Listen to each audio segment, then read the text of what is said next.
तो माता पिता का नाम रोशन करती है, अगर घर की संतान निकल गई तो माता पिता का नाम भी डुबा देती है। तो उसी समय आज महाराज देव ऋषि नारद ने समझाया कि आत्मदेव आप मरने के लिए आए हो, इससे बेहतर है कि तुम भगवान का भजन करो और करने के बाद में भगवान की भक्ति में कितना आनंद है।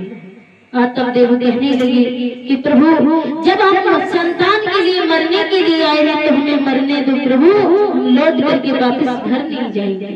देव ऋषि नारद ने बहुत समझाया लेकिन उन्होंने कोई बात नहीं मानी, तो फल दिया और कहने लगे कि जाओ इस फल को लेकर के तुम अपनी पत्नी को खिला देना, उसके गर्भ से बड़े ही सुंदर पुत्र का जन्म होगा।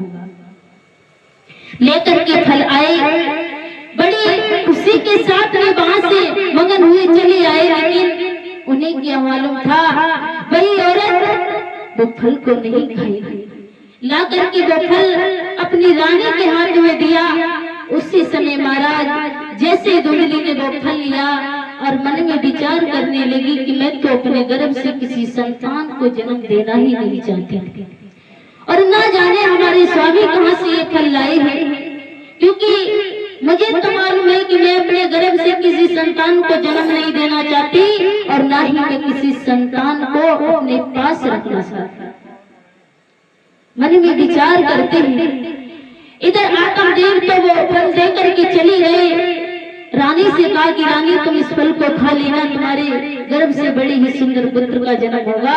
और फल लेकर के वापस भागी, अपनी पड़ोस में जो बहन रहती थी उसके पास में आई और आकर के अपनी बहन से कहने लगी कि बहन हमारे प्राणों की रक्षा करो।